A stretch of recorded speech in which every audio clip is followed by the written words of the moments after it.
بسم الله الرحمن الرحيم والصلاة والسلام على سيدنا محمد صلى الله عليه وسلم وعلى آله وصحبه أجمعين. Exercice numéro 2 sur le cours de limite d'une fonction numérique niveau bac 1 sciences maths, l'année scolaire 2021-2022.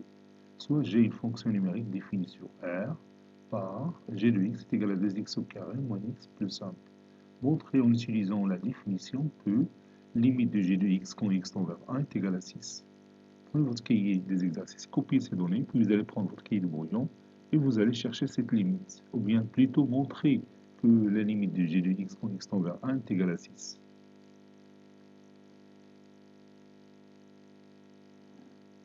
Maintenant, on corrige notre exercice. Réponse.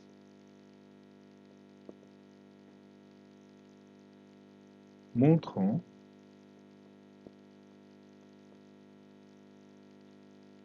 que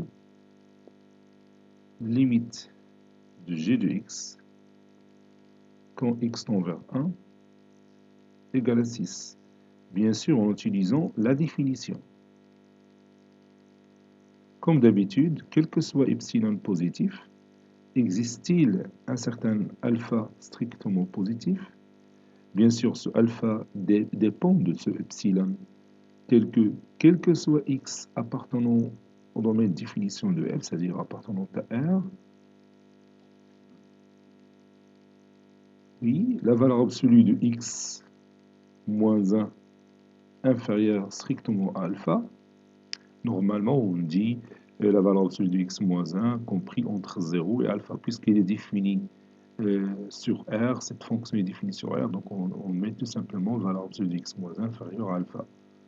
Strictement alpha implique que g de x moins 6 inférieur strictement à epsilon. Donc nous cherchons l'existence de ce alpha. Pour le trouver, on démarre de la valeur absolue de g de x moins 6. On a la valeur absolue de g de x moins 6. Et on va montrer que cette valeur absolue de g de x moins 6, elle est inférieure à un certain nombre m ou bien k fois la valeur absolue de x moins 1. Et à nous de trouver ce cas-là. Donc, ça donne la valeur absolue, puis je remplace g de x par sa valeur. G de x c'est 2x au carré moins x plus 5, puis moins 6. Ceci est égal à 2x au carré moins x moins 1, en valeur absolue bien sûr.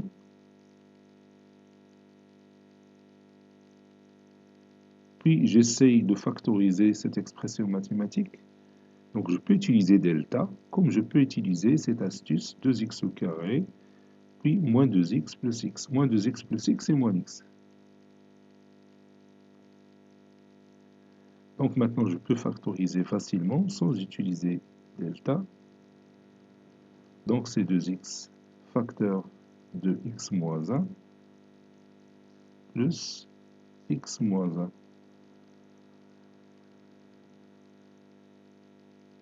Donc ça donne valeur absolue de x moins 1 fois la valeur absolue de 2x plus 1. Vous savez que la valeur absolue de a fois b est égale à la valeur absolue de a fois la valeur absolue de b. Donc j'essaye maintenant de majorer cette expression mathématique par un certain nombre k fois la valeur absolue de x moins 1. Donc c'est facile de le faire, puisque je travaille bien sûr au voisinage de 1, parce que je cherche la limite de g de x quand x tend vers 1. Donc autrement dit, je travaille au voisinage de 1.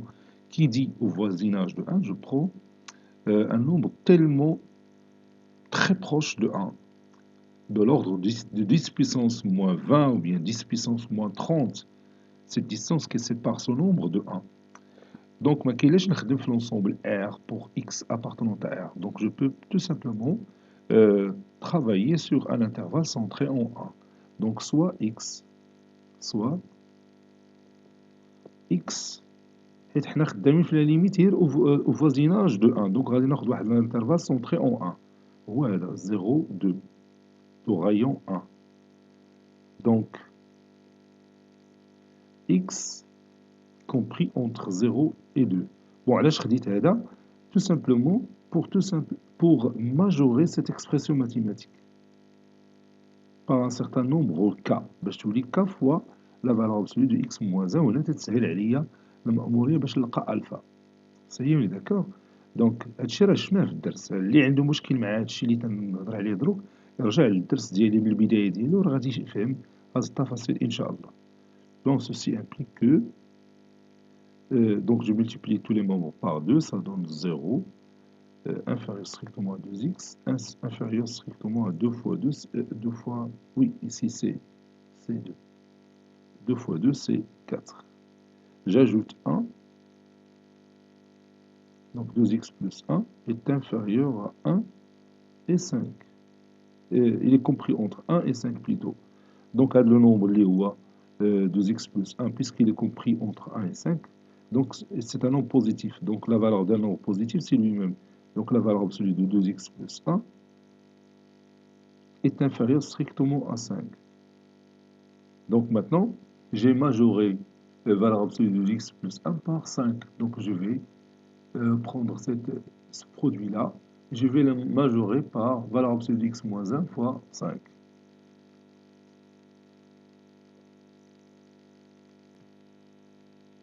donc valeur absolue de x moins 1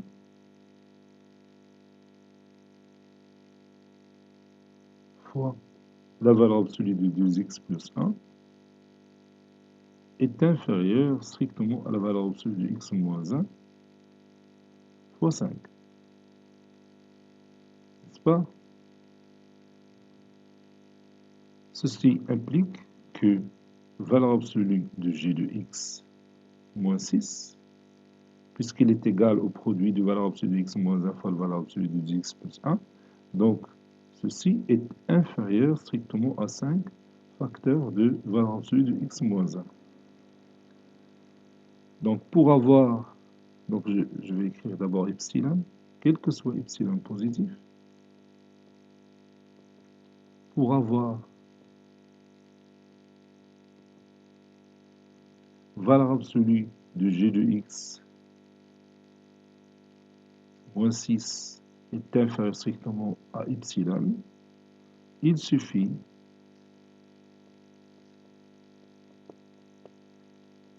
d'avoir 5 facteurs de valeur absolue de x moins 1 inférieur à epsilon. Ceci équivaut à dire que valeur absolue de x moins 1 est inférieure strictement à epsilon sur 5. Et n'oublions pas que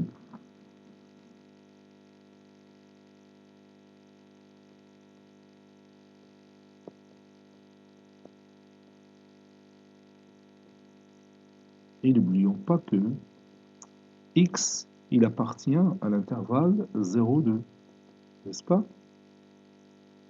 Donc, x est compris entre 0 et 2. Ceci implique que x moins 1 est compris entre moins 1 et 1. Ceci implique que la valeur absolue de x moins 1 il est inférieur strictement à 1. C'est tout à fait normal de trouver ce résultat parce que j'ai déjà choisi x qui appartient à l'intervalle centré en 1 de rayon 1 avec l'intervalle 0,2. C'est un intervalle centré en 1 et de rayon 1. Donc la distance qui sépare x de 1, il est toujours inférieur à 1. Toujours inférieur au rayon, n'est-ce pas? Donc on a déjà ici valeur absolue de x moins 1 est inférieure à epsilon sur 5. Et l'autre condition, valeur absolue de x moins 1 inférieure strictement à 1. Donc je vais prendre alpha comme étant le minimum de epsilon sur 5 et 1. Posons alpha est égal le minimum, c'est-à-dire la valeur inférieure ديال juge ديال epsilon sur 5 et 1. Merci, j'ai dépassé les valeurs. وياخذ la plus petite valeur, bien sûr. Donc, quel que soit epsilon positif, il existe alpha strictement positif qui dépend de epsilon, les rois, le minimum de epsilon sur 5 et 1, tel que quel que soit x appartenant à l'intervalle centré en 1, c'est-à-dire j'ai pris l'intervalle 0,2, puisque je travaille sur la limite au voisinage de 1, valeur absolue de x moins 1 inférieure strictement à alpha implique directement que g de x, la valeur absolue de g de x moins 6 inférieure à epsilon. Ou là, on a démontré absolument. Ceci implique que je remplace alpha par le minimum d'Yelado. Valeur absolue de moins 1 inférieure strictement à epsilon sur 5. Bon, il a quel minimum ou 1? Alors, valeur absolue de x moins 1 est inférieure à 1 et 1 inférieur à epsilon sur 5. Donc, valeur absolue de x moins 1 est inférieure à epsilon sur 5. Il a quel minimum ou epsilon 5? On a déjà la valeur absolue de x moins 1 est inférieure à epsilon sur 5. Ceci implique que 5 fois la valeur absolue de x moins 1 يمكن نعطي directement le résultat. Et 5 facteurs de valeur absolue de x moins 1. Donc je vais le minorer par, bien sûr, valeur absolue de x moins 1, facteur de 2x plus 1. Valeur absolue de x moins 1 fois la valeur absolue de 2x plus 1. وعلاش درت هكا؟ car valeur absolue de 2x plus 1 est inférieur à 5. Et 5 fois la valeur absolue de x moins 1 inférieure à epsilon. Donc, la valeur absolue de x moins 1 facteur de valeur absolue de 2x plus 1 est aussi inférieur à epsilon. J'ai oublié ici epsilon. Voilà. وهادشي اللي عندنا راه هو g de x moins 6, valeur absolue de g de x moins 6 qui est inférieur à epsilon. Bon, normalement راه غادي نكتب غير valeur absolue de x moins 1 strictement alpha implique que valeur absolue de g de x moins 6 est inférieur à epsilon. parce que هادشي اللي درنا راه ديمونطري هادشي. دونك ما كاينلاش كاع نزيدو هادشي. هنايا باش نعاود نشرح لك بانه راه الا انطلقنا من valeur absolue de x moins 1 inférieur strictement alpha suivant هاد لا كونديسيون اللي عطيت راه بتعطيني valeur absolue de g de x moins 6 inférieur à epsilon. Oui.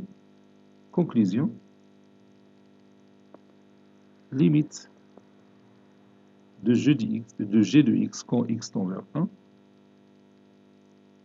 est égal à 6.